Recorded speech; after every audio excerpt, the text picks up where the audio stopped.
उत्तराखंड भाई और बहनों, मातृशक्ति को नमन। चैनल 24+ न्यूज के खास, विशेष, मनमोहक, हमें अच्छा इंसान बनाने वाला, हमें इंसानियत के सूत्र देने वाला, मानवतावादी बनाने वाला और हम किस तरीके से अपन में जीवन में विकास कर सकते हैं उसके बारे में सूत्र देने वाला, व्यक्तित्व विकास, जीवन निर्माण और आगे बढ़ने के लिए हमें क्या करना चाहिए उन सभी बातों का टिप्स देने वाला और हमारी भारतीय संस्कृति के जो मूल्य गिर गए हैं उनकी पुनर्स्थापना कैसे हो उनके बारे में बताने वाला, योग दर्शन शिक्षा की बातें बताने वाला पुनरुत्थान कार्यक्रम में आपका हार्दिक स्वागत है, अभिनंदन है, सत्कार है। पुनरुत्थान कार्यक्रम में हम प्रतिदिन नए नए विषयों के साथ में प्रवेश होते हैं। हर विषय सागर की तरह गहरा होता है, और जो पर्वत की तरह ऊंचा होता है, यानी उसको होलिस्टिक बनाया जाता है, उसको मल्टी डायमेंशनल बनाया जाता है और उसको सोच परख बनाया जाता है ताकि हर वर्ग के व्यक्ति के लिए, हर सोच वाले के लिए, हर इंटरेस्ट वाले के लिए, हर मानसिक स्तर वाले व्यक्ति के लिए उपयोगी सिद्ध हो सके और उसमें से वह कुछ ऐसी खुराक निकाल सके जो उसके जीवन का निर्माण कर सके। इसी क्रम के अंदर आज हम एक बहुत ही सुंदर व्यवहारिक विषय लेकर के आपके सामने प्रस्तुत हो रहे हैं। आज का हमारा विषय है, जो चमकती है सभी वस्तुएं सोना नहीं होती। भाई और बहनों, दर्शकगण, श्रोतागण, बहुत ही सुंदर विषय है। ऐसा कहा जाता है, everything glitters is not gold. जो चमकता है वो सभी सोना नहीं होता है। यानी इसके अंदर माया बीच के अंदर आती है कि कई बार सोना बनाने के लिए उसको सोने का झोल चढ़ा दिया जाता है, लेकिन नीचे दूसरा मेटल होता है। इसको माया कहा जाता है, इसको झूठ कपट कहा जाता है। यानी कई बार क्या होता है कि हमारे जीवन के अंदर कुछ ऐसे लोग आते हैं जो हमारे सामने बहुत मीठा बोलते हैं, लेकिन वो मीठी छुरी का काम करते हैं, भीतर ही भीतर हमको काटने लगते हैं और हमारी जो इमेज है उसको गिराने वाले होते हैं। इसीलिए ऐसे लोगों से सावधान रहना चाहिए। इसीलिए आज का विषय का चयन किया गया है कि जो चमकता है हर वस्तु सोना नहीं होती है, इसको माया कहा जा सकता है। दार्शनिक दृष्टि से हम देखें तो जो सांख्य दर्शन है उसके अंदर प्रकृति और पुरुष होता है। प्रकृति जो पुरुष है वो सर्वशक्तिमान होता है, वह बिल्कुल प्योर होता है और वो अनंत ज्ञान वाला, अनंत दर्शन वाला, अनंत शक्ति वाला और अनंत सुख का भंडार होता है। और प्रकृति होती है वो मायावी होती है। जब पुरुष का जो है वो इस प्रकृति को देख लेता है, उसके ऊपर बिंब पड़ता है, तो वो लुभावित हो जाता है। उस लुभावना होने की वजह से वो लिप्त हो जाता है और लिप्त होने की वजह से वह इस संसार में भटकता रहता है, प्योर नहीं होता है। और पुनः जब पुरुष जो अपने मूल स्वभाव के अंदर आता है, अपने अस्तित्व के अंदर आता है, तो प्योर हो जाता है। तो जो बीच में ये काम करने वाली ये माया है। तो आज का हमारा विषय है कि मायावी लोगों से दूर रहना चाहिए। माया इस संसार को चलाने वाली है। माया को हम छल कपट कह सकते हैं कि व्यक्ति बोलता कुछ है, करता कुछ है, कहता कुछ है और एक दूसरे के बीच में ऐसी बात कह देता है कि उनके बीच के अंदर जो है अंतर पैदा कर देता है। इसीलिए हमें जो नकली लोग हैं उनसे सावधान रहना चाहिए। और तुलसीदास जी ने कहा है कि तुलसी इस संसार में और भांत भांत के लोग, सबसे हिलमिल चालिए और नदी नाव संजोग।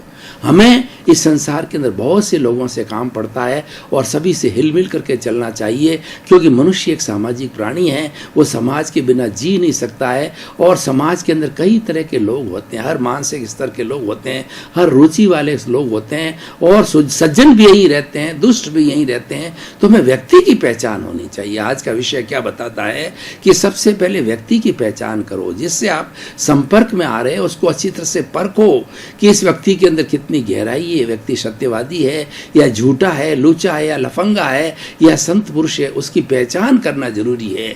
उसकी पहचान किए बिना उसके साथ के अंदर हमें ज्यादा संपर्क नहीं बढ़ाना चाहिए। कई बार क्या होता है कि हम किसी व्यक्ति को ढंग से पहचान नहीं पाते हैं और उससे दोस्ती प्रारंभ कर लेते हैं तो हमें धोखा हो जाता है। लेकिन अगर हम किसी अच्छे व्यक्ति से जो है दोस्ती करें तो वो लास्ट तक हमारा जो है फर्ज निभाता है। इसलिए कहा गया कि friend in need is friend in deed. हमें एक ऐसा फ्रेंड बनाना चाहिए जो कि हमें परिस्थिति के अंदर, हर परिस्थिति के अंदर हमारा सहयोग दे, हमारा साथ दे। वास्तव में मनुष्य वही होता है कि व्यक्ति का विपत्ति के समय के अंदर जो है वो साथ दे। तो इसीलिए हम सबसे अच्छा जो है अपना मित्र किसको बना सकते हैं, सबसे मित्र की बात करें तो हमारा साहित्य है, हमारी जो पुस्तकें हैं, हमारा जो स्वाध्याय है, इसको हम सबसे अच्छा मित्र बना सकते हैं। हमारे भीतर विराजमान जो शुद्ध आत्मा भगवान है वो हमारा सबसे अच्छा मित्र है, और उसकी साक्षी से चलो। भीतर से हमारे को किस तरीके से निर्देश मिल रहे हैं उन निर्देश का पालन करो, और ये निर्देश हमें हर क्षण मिलते हैं। हमें माया की बात करूं तो क्या होता है, देखिए मैं आपको एक उदाहरण के द्वारा बताना चाहता हूं। मान लीजिए हम चल रहे हैं और चल रास्ते के अंदर कोई सोने की चीज काफी महंगी जो है वो गिर गई, किसी की गुम हो गई, तो हमारे भीतर जो मन है वो हमें निर्देश देता है कि काफी कीमती चीजें उठा करके अपने बैग के अंदर डाल दो। फिर भीतर से जो एक आवाज आती है कि नहीं, ये तो पराया धन है, ये पराया धन मिट्टी के समान होता है, इसको उठाना चोरी है, ये किसका है, हमें नहीं लेना चाहिए, हमें वही चीज लेनी चाहिए जो हमारी हो। ये जो भीतर से बात आ रही है ये हमारा सच्चा मित्र है। उसकी पहचान करो और उसके निर्देशों की पालन करो। यही आज के एपिसोड का अर्थ है कि इसका सारा जो जजमेंट है हम अपने विवेक से करें। विवेक के लिए कहा गया है कि विवेक ही धम्म माइये, विवेक ही धर्म है। व्यक्ति का जो कॉमन सेंस है, व्यक्ति की जो सूझबूझ है, व्यक्ति की जो प्रज्ञा है, वो सबसे बड़ा धर्म होता है। और ये प्रज्ञा हमें कहीं लेने नहीं जाना होता है, यह प्रज्ञा हमारे भीतर ही विराजमान है। उस प्रज्ञा को हमें जनरेट करना है। हमारे भीतर इस प्रकृति का सबसे बड़ा खजाना है, क्योंकि मनुष्य प्रकृति का सर्वश्रेष्ठ प्राणी है। इसमें वो सारी शक्तियां हैं जो ईश्वर के अंदर है, क्योंकि मनुष्य ही ईश्वर बन सकता है। और मनुष्य के पास में जो आत्मा है वो विश्व की सबसे शक्तिशाली आत्मा होती है। और इसी आत्मा के अंदर जे एगे जाने ते सब्बे जाने, जे सब्बे जाने से जे एगे जाने, यानी जिसने एक आत्म तत्व को जान लिया उसने पूरे ब्रह्मांड को जान लिया, और जिसने इस पूरे ब्रह्मांड को जान लिया उसने एक आत्म तत्व को जान लिया। इतनी महान चीज हमारे भीतर है, बस हमें पहचान होनी चाहिए। तो आज का हमारा विषय व्यवहार जगत से जुड़ा होता है, लेकिन व्यवहार जगत को जो नियंत्रित करने वाला होता है हमारा निश्चय जगत होता है। निश्चय जगत ही हमें जो है हमें प्रज्ञा जागृत करता है, हमें विवेक जागृत करता है, और हमारे में कॉमन सेंस जागृत करता है, और हमें अच्छा बुरा निर्णय लेने की वो शक्ति पैदा करता है।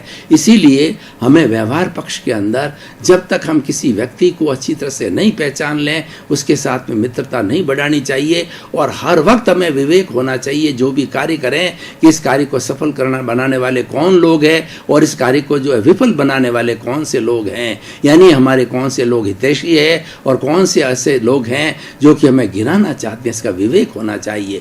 मूल हमारा कॉज है, हमारा कार्य है वो अच्छा होना चाहिए। जैसे कि हम समाज सेवा के क्षेत्र के अंदर उतर पड़े तो परोपकार हमारा जो कार्य होना चाहिए, परोपकार जो हमारा एम होना चाहिए। जब हमारा कॉज अच्छा है तो हमें अच्छे मित्र बनने चालू हो जाएंगे। तो हो सकता है उसमें भी कुछ जो है हमें गिराने वाले लोग मिल जाएं, वो हमें विवेक पैदा करना चाहिए और विवेक के माध्यम से उन लोगों को जानना चाहिए। जो व्यक्ति अपने विवेक को जागृत कर लेता है वो इस दुनिया का सब काम उसको अच्छा हो जाता है, क्योंकि उसके पास में एक मेजरमेंट आ जाता है, उसके पास में एक यार्ड स्टिक आ जाती है, उसके अंदर मापदंड करने की उसके पास में कला आ जाती है कि किस तरीके से लोग को मापना चाहिए। और उस कला से वो व्यक्ति जो है पहचान कर लेता सामने वाले व्यक्ति के हाव भाव, उसकी क्रियाएं, उसकी बोलचाल से व्यक्ति पहचान लिया जाता है। एक राजस्थानी में कहावत है कि बोलिया के लाद्या। अगर किसी चीज की, किसी वस्तु की, किसी मनुष्य की परीक्षा करनी होती है तो मनुष्य जो ही बोलता है,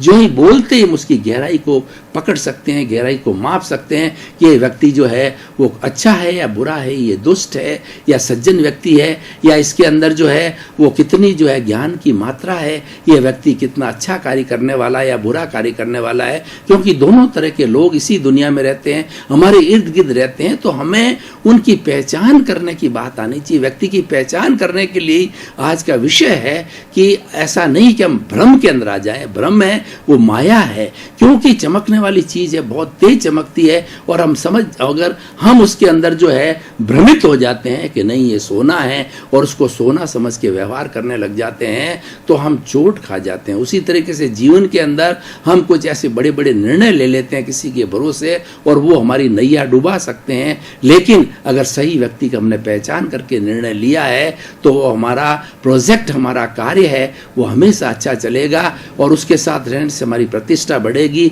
लेकिन अगर दुष्ट व्यक्ति है तो उसके साथ रहने से हमारी प्रतिष्ठा गिरेगी। भाई और बहनों, दर्शकगण, श्रोतागण, अब मैं ये कंक्लूजन की दृष्टि से देखना चाहता हूँ इस एपिसोड का व्यवहार जगत में मनुष्य के लिए, समाज के लिए, देश के लिए, राष्ट्र के लिए, विश्व के लिए इसकी क्या प्रासंगिकता है, इसकी क्या रिलीवेंस है, इसकी क्या सोशल यूटिलिटी है और किस तरीके से आज का हमारा विषय ये गाइडलाइन है वो व्यक्ति को अच्छा बना सकती। तो मैं कहना चाहूँगा कि ये विवेक जागृत करना, अच्छे बुरे की पहचान करना और व्यक्ति को समझना, ये जो है ये सबसे बड़ा कार्य होता है। क्योंकि हम योग्य हैं, हमारे पास में अच्छा प्रोजेक्ट है, मान लो उपकार का प्रोजेक्ट है, परोपकार का प्रोजेक्ट है, सेवा का प्रोजेक्ट है, लेकिन सेवा का मनुष्य अकेला चना पहाड़ नहीं फोड़ सकता, अकेला व्यक्ति कुछ नहीं कर सकता, उसे टीम बनानी पड़ती। तो हमारे टीम के लोग कैसे हैं, उन लोगों की परीक्षा करने के लिए आज का विषय है। तो भाइयों और बहनों, दर्शक श्रोतागण, मैं कहना चाहूँगा हर व्यक्ति को अपनी कॉमन सेंस और अपनी प्रज्ञा, अपना विवेक, अपनी जागरूकता, अपनी जागृति को अप्लाई करना चाहिए कि जो मैं कार्य करने जा रहा हूं उसके प्रोस एंड कॉन्स को अच्छी तरह समझ लेना चाहिए, उसकी मेरिट और डीमेरिट्स को समझना चाहिए और उसके अंदर जो काम करने वाले जो टीम के लोग हैं उन सब को समझ करके वो कार्यान्वित हमें करनी चाहिए। जैसे उदाहरण के तौर पर देखिए, हम कोई बिजनेस चालू करना चाहते हैं तो उस बिजनेस का सबसे पहले प्रोस एंड कॉन्स ले कि हमने मान लीजिए केमिकल की फैक्ट्री स्टार्ट की, तो सबसे पहले हमें नॉलेज करना पड़ेगा कि हम केमिकल की फैक्ट्री लगाते हैं, किस किस तरीके से केमिकल होंगे। वैसे तो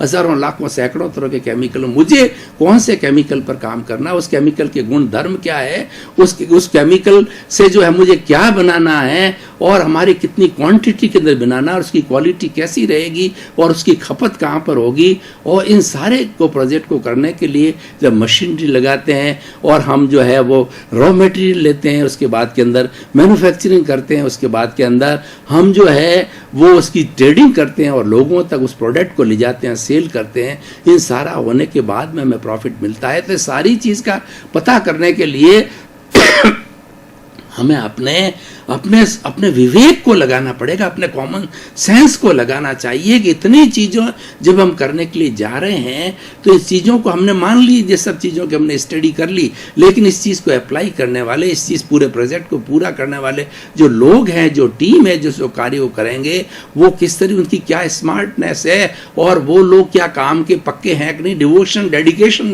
देखनी पड़ेगी और उसकी टाइम की पंक्चुअलिटी है कि नहीं है। सभी चीज़ों का जो व्यक्ति, मेन जो व्यक्ति एग्जीक्यूटिव होता है, उन सब चीज़ों का ध्यान रखना चाहिए और जो इन चीज़ों का सब ध्यान रखता है वह व्यक्ति जीवन में सफल होता है। मान लीजिए बड़ी बड़ी मल्टीनेशनल कंपनी होती है तो उनके जो मेन मालिक या एमडी है, जो डायरेक्टर्स होते हैं, वो कई कंपनियां चलाते हैं। वो हर कंपनी के अंदर साथ बैठ करके काम नहीं करते हैं, उनके एग्जीक्यूटिव्स होते हैं, उनके जो सीईओज होते हैं, चीफ एग्जीक्यूटिव ऑफिसर्स होते हैं, वही सारी कंपनी को हैंडल करते हैं। वो सूझबूझ का बहुत धनी होना चाहिए और उसके लिए आज का ये एपिसोड काम करता है। ये एपिसोड के काम का है कि व्यक्ति की पहचान करो और आप उसकी चीज की गहराई के अंदर जाओ, उसका मनन करो, चिंतन करो, उसके तल तक पहुंचो, उसकी सतह तक मत रहो, उसकी गहराई में जाकर के, क्योंकि जो है जिन खोजा तिन पाइयां और गहरे पानी पैठ, मैं बबूरी ढूंढन चली और रही किनारे बैठ।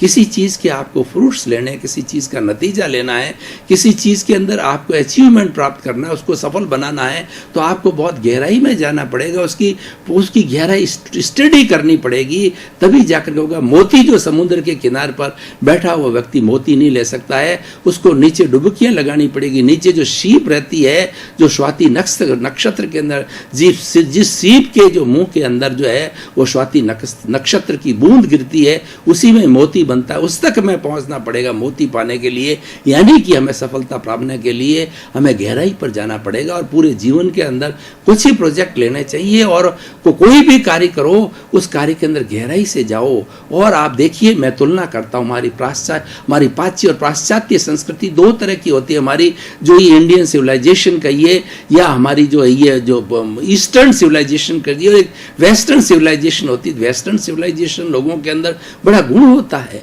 वो बड़े शोधपरक कार्य करते हैं और वो जीवन के अंदर एक और दो ही कार्य करते हैं, लेकिन उतनी गहराई में जाते हैं, उसके हर प्रोसेस कॉन्स को, उसकी हर अच्छाई बुराई को और उसकी हर चीज को अच्छी तरह से जानते हैं, यानी उसके मास्टर हो जाते हैं। हम लोग क्या होते हैं, jack of all master of none, यानी हम थोड़ी थोड़ी चीज सबको जानते हैं। हम बहुत से खड्डे खोद देते हैं, लेकिन बहुत से खड्डे खोद करके पानी प्राप्त नहीं किया जाता है। पानी प्राप्त करने के लिए एक ही खड्डे को गहराई में 200-300 फुट तक जहां पानी है वही खोदने से पानी मिलेगा। तो उसके अंदर व्यक्ति को अगर किसी चीज के अंदर उसकी मास्टरी करनी है, उसका जो है वो एक्सपर्ट होना है, तो उस व्यक्ति को जो एक ही जगह खड्डा खोदना होगा, यानी उसकी बहुत गहराई में जाना पड़ेगा। आज का विषय यही बताता कि आप पहचान कीजिए, आप व्यक्ति की पहचान कीजिए, वस्तु की पहचान कीजिए, वस्तु की प्योरिटी की पहचान कीजिए, यानी हर चीज पे समय लगाइए और बिना सोचे समझे कोई भी कार्य नहीं करें। 3 तरह की बातें होता है, एक तो चिंतन होता है, मनन होता है, निध्यासन होता है, जो कि आज के विषय से जुड़ा हुआ होता है। हमारी भारतीय संस्कृति में जो 3 शब्द है, चिंतन, मनन और निध्यासन, बड़े काम के हैं। कोई भी हम कार्य करें, वो कोई भी व्यक्ति किसी तरह का जीवन के अंदर कार्य करे, हर व्यक्ति जो कार्य करता है तो वो कार्य करने के लिए उसको पहले चिंतन करना चाहिए कि मुझे क्या कार्य करना है, मेरे जीवन का क्या उद्देश्य है, मुझे जीवन को किस तरफ ले जाना है, वो मुझे लौकिक जगत में ले जाना है या पारलौकिक लौकिक जगत में लगाना। अपना एक जो है एम बनाना होता है, हमारा एक टारगेट बनाना होता है, लाइफ का लक्ष्य बनाना होता है। और लक्ष्य बनाने के लिए फिर चिंतन करना चाहिए कि मुझे इस कार्य के अंदर मुझे एक अच्छा डॉक्टर बनना है, तो डॉक्टर की अच्छी पढ़ाई MBBS करने के बाद के अंदर जो उस लक्ष्य के अंदर लगना चाहिए। फिर मनन करना चाहिए उसको कि डॉक्टर लाइन के अंदर मुझे जो नई नई स्टडीज है, नई नई जो मेडिसिन है, उन मेडिसिन के जो क्या गुण धर्म है, मेडिसिन क्या कार्य करती है, उनकी क्या रिसर्च है, उनकी जो लेटेस्ट क्या अपडेट्स है, उनकी रिसर्च क्या है, जर्नल्स क्या है, उनकी एप्लीकेशन क्या है, उनको एप्लीकेशन को करके और फिर सब चीज सही होने के बाद के अंदर उन मेडिसिन को जो है हमें पेशेंट्स को देना चाहिए और उससे उसका लाभ होना चाहिए। यही बात सर्जन के ऊपर करती है, निर्भर करती है। वो सर्जन जो है वो 1 या 2 चीज का मास्टर होता है, कार्डियोलॉजिस्ट ही हो सकता है, ऐसा नहीं है कि वो न्यूरोफिजिशियन हो जाए। तो हर एक की अपनी अपनी अर्हताएं होती है और हर एक का जो एक्सपर्टाइजेशन करना पड़ता है, वही आज का विषय है कि एक्सपर्टाइजेशन कीजिए किसी चीज का, और किसी चीज को जो है वो ऊपरी सतह पर नहीं देखें, उसकी भीतरी सतह में जाकर के गहराई में जाकर उसका चिंतन मनन और एक निध्यासन होता है। पहले हमने चिंतन किया कि ये कार्य करना है, फिर उसके बाद में गहराई से मनन किया जाना चाहिए कि ये कार्य कैसे होगा, कितने समय में होगा, इस कार्य के अंदर क्या क्या साधन चाहिएंगे और हमारे साधन शुद्ध होने चाहिए। अगर हमारा साध्य को शुद्ध रखना है तो हमारे साधन को शुद्ध रखना पड़ेगा। कुछ हमें फंडामेंटल्स और हमारी कुछ पॉलिसीज को हमें फॉलो करना पड़ेगा और उनको फॉलो करने के बाद के अंदर हम निध्यासन करेंगे, उसका एग्जीक्यूशन पार्ट के अंदर लगेंगे तो कार्ट में हमें निश्चित रूप से सफलता मिलेगी। क्योंकि जीवन के अंदर सफलता प्राप्त करने के लिए बहुत ही गहन चिंतन की आवश्यकता होती है। दर्शकगण, श्रोतागण, भाई और बहनों, आपका बहुत बहुत धन्यवाद। पुनरुत्थान कार्यक्रम जीवन निर्माण के बड़े बड़े सूत्र देता है और हमारे जीवन कैसे अच्छा बने, हम इस लौकिक जगत में और पारलौकिक जगत के अंदर किस तरीके से उन्नति करें, हमारा सारा जीवन किस तरीके से संतुलित हो और हम कैसे एक अच्छे इंसान बने और इंसान बनकर के हम किस तरीके से परोपकार का कार्य कर सकें, जो भी कार्य हम कर रहे हैं उसके माध्यम से, ये सारी बातें बताता है और हमारे नकारात्मक सोच को हटा करके सकारात्मक सोच में बदलता है। तो इसी क्रम के अंदर आपका जीवन आनंदमय हो, मंगलमय हो, शांत हो, सुखी हो और खूब आप शतायु होकर के, दीर्घायु होकर के समाज की सेवा करें। आपके प्रति मंगल भावना।